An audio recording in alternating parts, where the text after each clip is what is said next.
Generosity has been praised for millennia as one of the highest virtues of human life. Yet beneath the beauty of giving lies a paradox. Can an act of kindness ever be truly free of self-interest?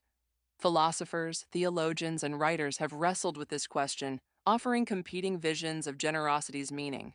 Aristotle in the Nicomachean Ethics called generosity a virtue of balance, avoiding both stinginess and waste.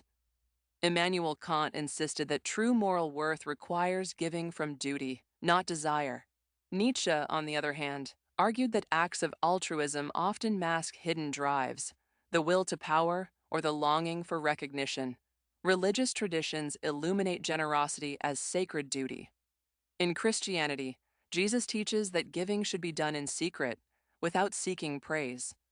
In Buddhism, generosity, dana, is the first of the perfections, breaking the illusion of a separate self.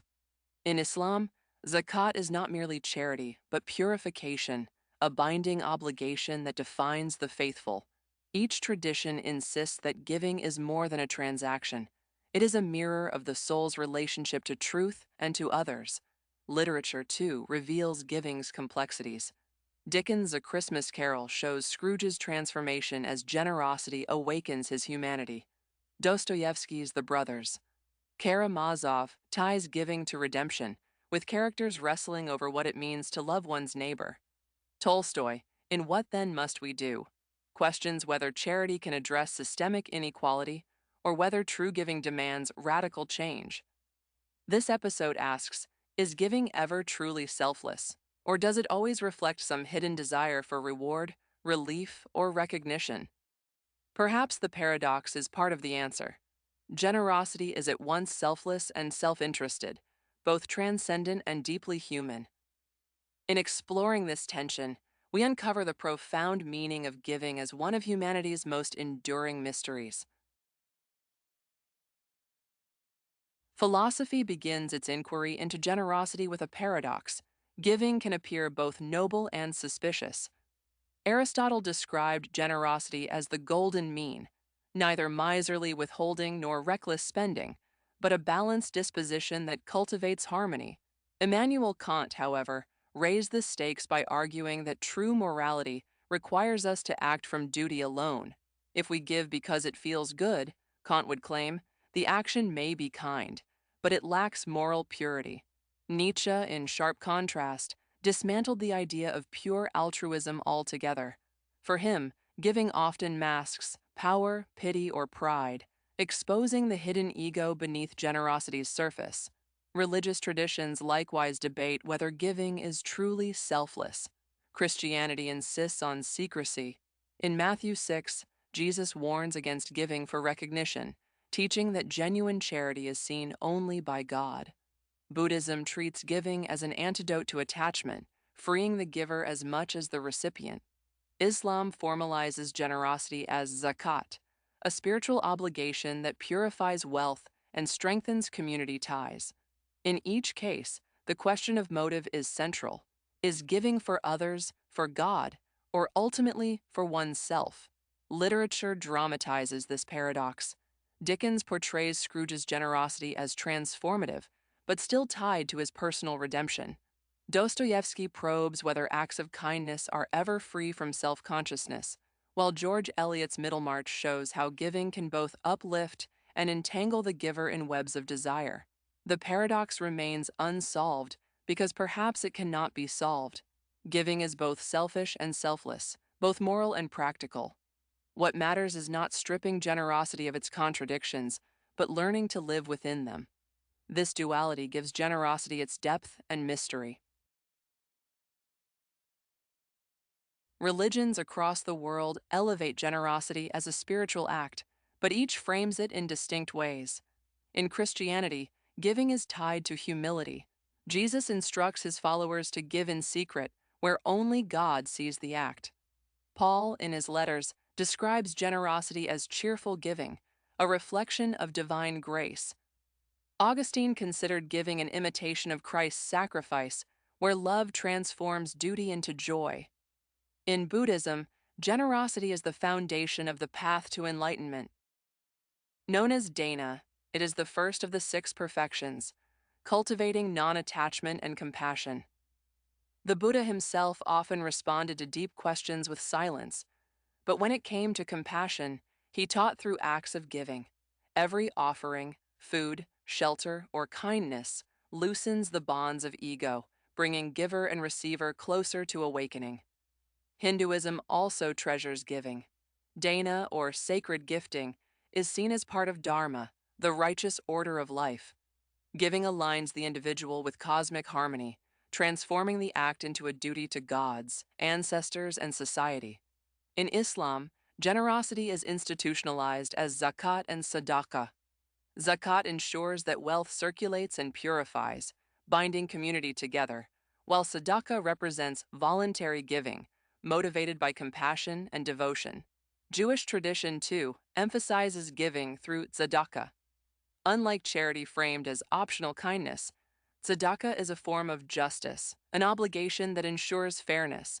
The Talmud praises acts of hidden giving as the highest form of righteousness, protecting dignity while meeting need. Together, these religious traditions teach that giving is never merely economic. It is sacred, binding humanity to the divine, to others, and to the self. Whether as duty, sacrifice, or compassion, generosity emerges as a spiritual pathway. Psychology offers its own insights into generosity, often uncovering motives we may not readily admit. Studies show that giving activates reward centers in the brain, releasing dopamine and oxytocin, chemicals that generate feelings of warmth and connection. In this sense, helping others quite literally makes us feel good. But does this diminish the act, or simply reveal one of its natural dimensions? Some psychologists argue that so-called pure altruism may be an illusion, since every act of kindness provides internal satisfaction or social benefit. Others suggest that this framing misses the point. The joy of giving may be part of nature's way of encouraging cooperation and survival. Thinkers like Sigmund Freud viewed generosity with suspicion, sometimes interpreting it as sublimated desire or guilt. Modern evolutionary psychologists suggest that altruism evolved as a strategy for group survival, where helping others indirectly benefits oneself or one's kin. Social psychologists, meanwhile, study reciprocity norms, the unwritten rules that make generosity a binding force in relationships and communities. Yet psychology also reveals a richer truth. Even if giving benefits the giver, this does not negate its value. In fact, the shared joy of generosity may strengthen human bonds in ways no calculation can capture. Whether generosity is motivated by empathy, duty, or desire, its impact is real and transformative. Perhaps the question is not whether giving is selfless, but whether the self expands in the very act of giving. Literature has long wrestled with the complexities of giving, often showing how generosity transforms both giver and receiver. Charles Dickens' A Christmas Carol portrays the miserly Scrooge, whose heart softens when he learns the joy of giving.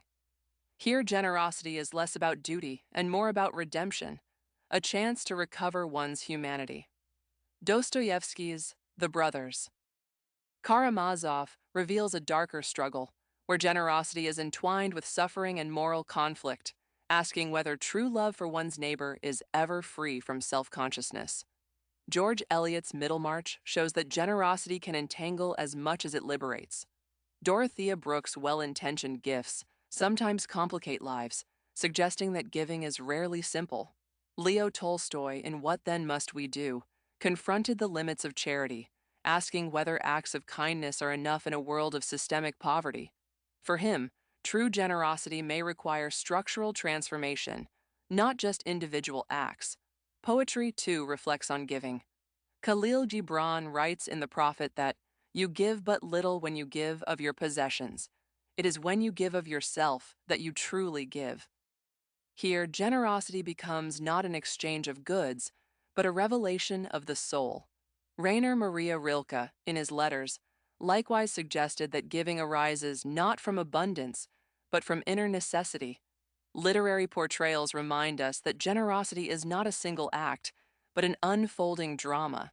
The gift reshapes identity, relationships, and destiny. Through story, we see that generosity is at once redemptive, complicated, and profoundly human. The suspicion that generosity masks hidden ego has haunted philosophy for centuries.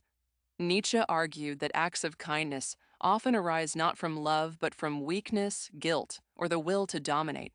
To give, in his view, is frequently to assert superiority, to place oneself above the receiver. Even the most gracious charity, he warned, risks creating dependency and resentment. Jean-Jacques Rousseau offered a related critique, suggesting that ostentatious giving often serves vanity more than virtue.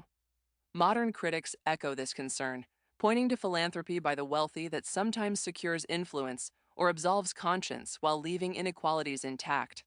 Social media, too, complicates the picture, where acts of kindness are often displayed for likes, applause, or recognition. Does this performance negate the act of giving or simply reflect a different cultural form of exchange? Yet not all philosophers agree that ego taints generosity. Some argue that self-interest is inseparable from human life and need not corrupt the act. To feel joy in giving may not be selfish, but a sign of alignment between personal fulfillment and collective good. Buddhism, for example, dissolves the very boundary between self and other, making the distinction between selfish and selfless less meaningful. In this light, the ego is not an obstacle to generosity, but a reminder that giving is deeply human, shaped by desire, identity, and vulnerability. The gift becomes not a denial of ego, but a dialogue with it. Religious traditions around the world have elevated generosity to a sacred practice. In Christianity, Jesus taught that giving should be done in secret, without expectation of recognition, so that the act remains pure before God. The Apostle Paul reminded believers that God loves a cheerful giver, framing generosity as both duty and joy. In Buddhism, compassion, karuna, and generosity, dana, are among the foundational virtues, dissolving the illusion of separation between self and other. Hinduism likewise holds generosity as a sacred duty. The concept of dana is more than charity. It is a cosmic responsibility, aligning the giver with dharma and sustaining the moral order of the world. In Islam, the practice of zakat requires believers to give a portion of their wealth as an act of purification and justice. Beyond obligation, tzedakah encourages voluntary acts of kindness, linking generosity to faith itself. Judaism teaches tzedakah, a word that blends charity with justice, reminding us that giving is not optional, but an ethical necessity. The Talmud emphasizes that the dignity of the recipient must be preserved, showing that true generosity respects as well as relieves. These traditions, diverse as they are, share a common truth. Giving is never just material. It is spiritual, ethical, and relational, binding individuals to God, community, and creation. Religious visions of generosity remind us that helping others is more than altruism or strategy. It is a sacred gesture, woven into the fabric of meaning and transcendence. Philosophy has long debated whether giving can be truly selfless, or whether it is always shaped by duty, interest, or reason. Aristotle considered generosity one of the key virtues, describing it as the golden mean between wastefulness and stinginess. For him, true generosity lies in giving the right amount at the right time for the right reasons. Immanuel Kant, however, saw giving through the lens of duty. In his moral philosophy, an act only has true worth if it is done out of respect for moral law, not for personal benefit. Nietzsche took a radically different stance. For him, charity often disguises weakness or serves as a tool of control. He challenged us to see whether generosity liberates or enslaves. Peter Singer, a modern philosopher, argues from a utilitarian perspective that if we can prevent suffering at little cost to ourselves, we are morally obligated to do so. His work challenges affluent societies to see giving not as optional charity, but as a demand of justice. Jean-Jacques Rousseau believed that giving too often masks vanity, but he also emphasized the social bond created through acts of generosity. Meanwhile, Simone Weil suggested that attention, the act of truly perceiving another's need, may be the purest form of generosity. These philosophical debates remind us that generosity is not merely about handing over possessions. It is about the deeper questions. What motivates us to give? What do we owe to others? And how do we balance freedom, obligation, and compassion in the act of generosity?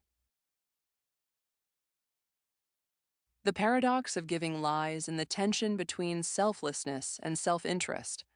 If every act of generosity provides satisfaction to the giver, can it ever be truly selfless? Some argue that the very act of asking this question misses the essence of generosity.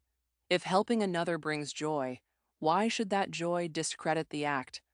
Perhaps the beauty of giving is precisely that it nourishes both giver and receiver. Religious mystics often dissolve this paradox entirely. For them, in the deepest moments of compassion, the boundary between self and other disappears.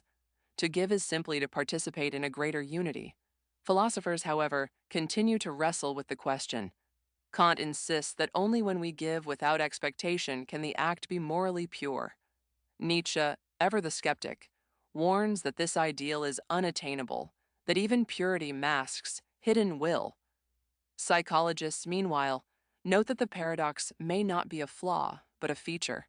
Humans are wired so that generosity rewards both parties, ensuring the survival of community.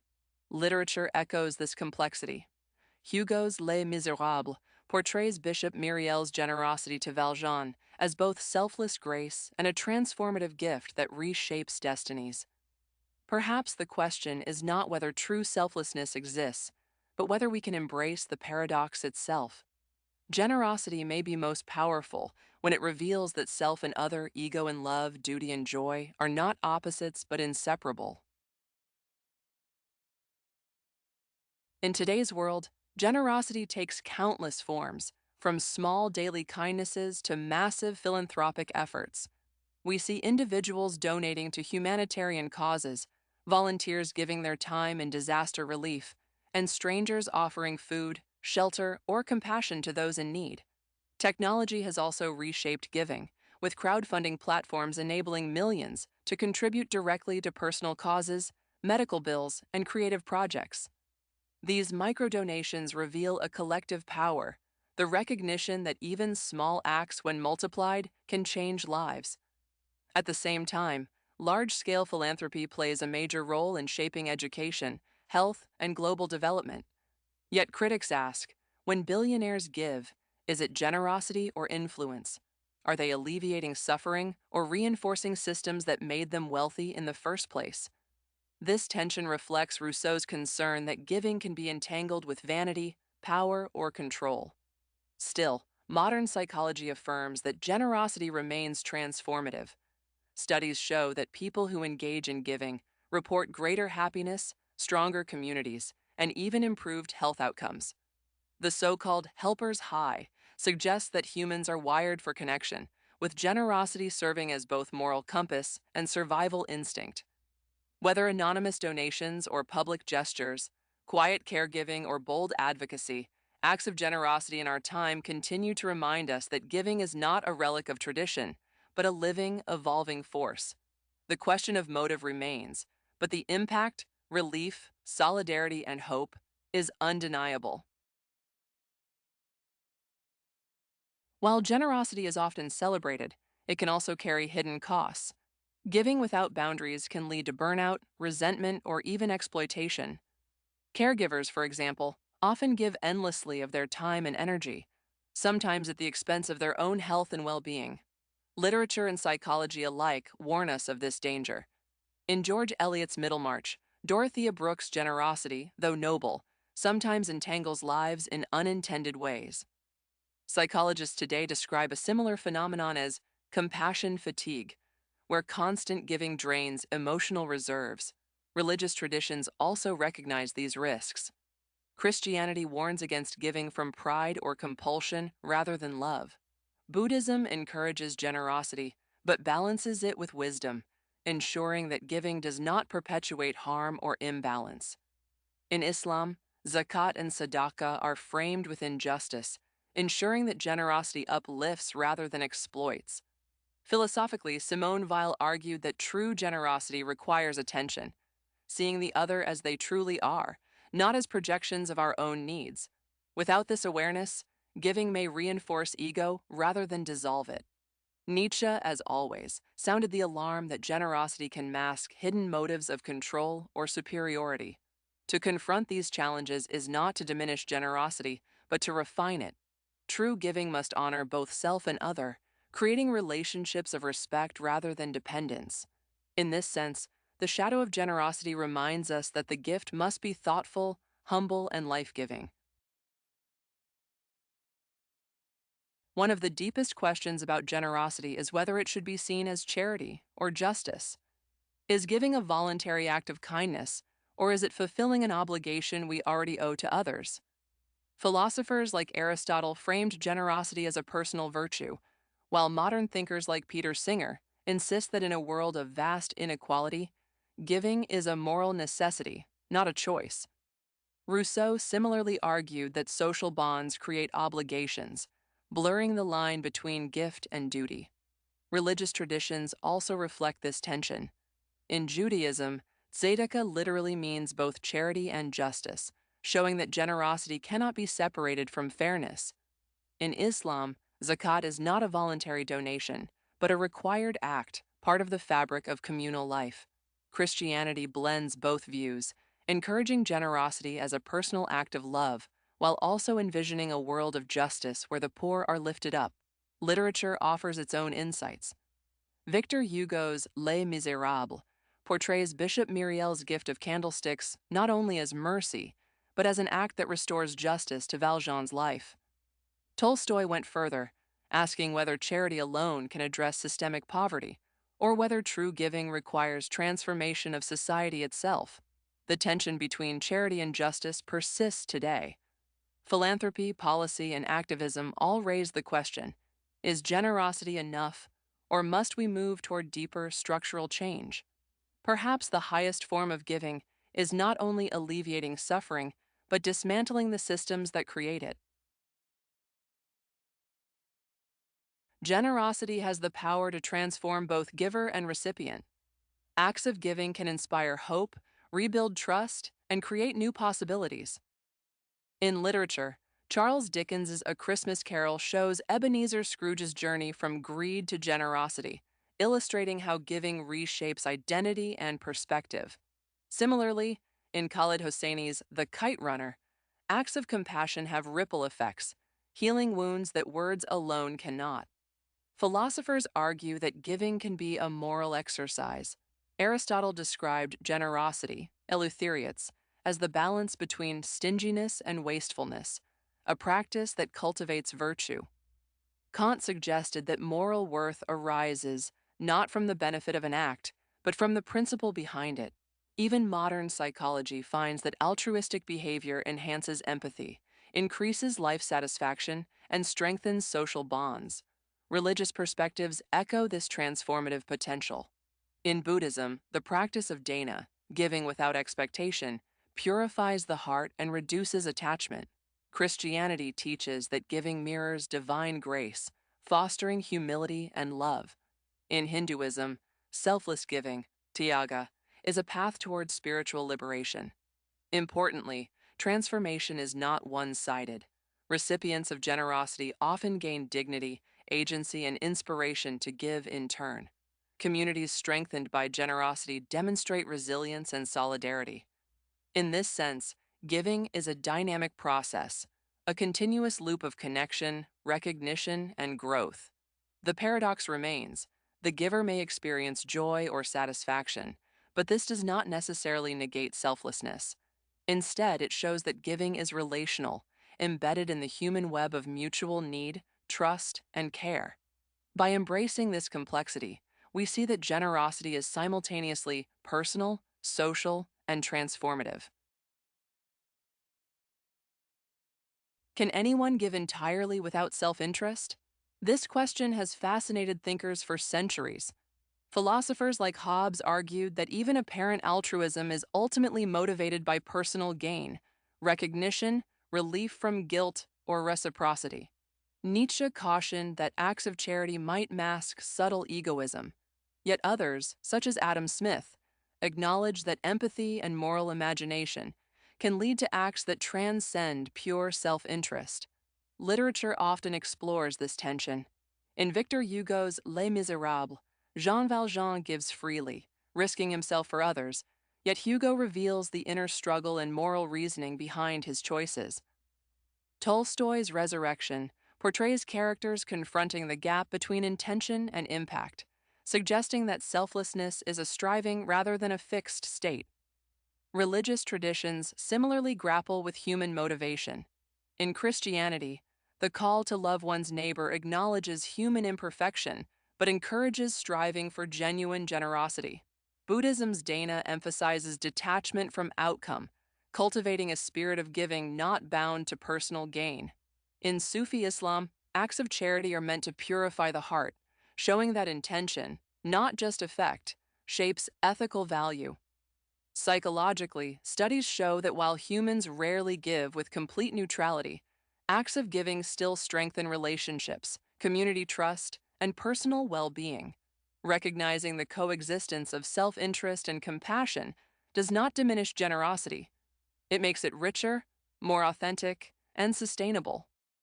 Ultimately, the paradox of selflessness invites reflection. Perhaps giving is never purely one thing, but a complex dance between ego, empathy, and moral vision. To give fully is to embrace both the light and shadow of human motivation, acknowledging that even imperfect generosity carries profound meaning. This episode draws upon a rich tapestry of philosophical, literary, and religious sources. Lewis Hyde's The Gift, Imagination and the Erotic Life of Property examines how generosity functions culturally and morally, emphasizing relational and creative aspects of giving. Peter Singer's The Ethics of Altruism challenges us to extend our ethical responsibilities beyond personal benefit, framing generosity as a moral obligation. Bhikkhu Bodhi's Dana, Buddhist giving explores selflessness, intention, and virtue from the Buddhist perspective, showing how generosity is intertwined with spiritual awakening. Aristotle's Nicomachean Ethics presents generosity as a balanced virtue, emphasizing the right amount given at the right time. Simone Weil's Gravity and Grace highlights the ethical depth of attention and awareness in acts of giving. Leo Tolstoy's Resurrection dramatizes the human consequences of moral and immoral acts of generosity, showing how giving can transform both self and society. By engaging with these texts, we explore the ethical, psychological, and spiritual dimensions of giving. We see how literature illuminates motivation and consequence, philosophy challenges the morality of self-interest, and religion frames giving as sacred duty. Together, these resources invite reflection on the paradoxes of generosity, its ability to be both self-interested and selfless, practical and transcendent. They offer a multidimensional framework for understanding how acts of giving shape identity, morality, and community. Through these works, viewers can examine the ripple effects of generosity in society, learn how to cultivate meaningful practices of giving, and explore how ethical reflection, compassion, and awareness intersect in human life. Ultimately, the goal is not only to understand giving, but to practice it consciously, recognizing both its beauty and its complexity. These texts are recommended for anyone wishing to delve deeper into the philosophy, literature, and spiritual traditions surrounding generosity to see how personal and societal transformation can arise from mindful acts of giving. Generosity is a complex, layered human experience. It can heal, inspire, and transform both giver and recipient, yet it is never purely simple or selfless. Motives, context, and consequence intertwine. Philosophers remind us that even imperfect giving carries moral weight. Literary examples show that generosity shapes narrative, character, and moral imagination. Religious teachings emphasize that intention and awareness matter as much as action. In daily life, small acts of kindness ripple outward, influencing communities and relationships. Volunteering, donating, mentoring, or simply listening, each act contributes to a larger network of care.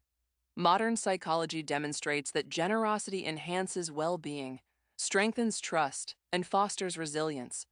At the same time, recognizing the paradoxes of giving, the interplay of self-interest and altruism, deepens our understanding and humility. True generosity embraces reflection, intention, and ethical awareness. It balances personal capacity with societal need, joy with responsibility, and compassion with discernment. Ultimately, giving is a dialogue between self and other, action and intention, morality and love.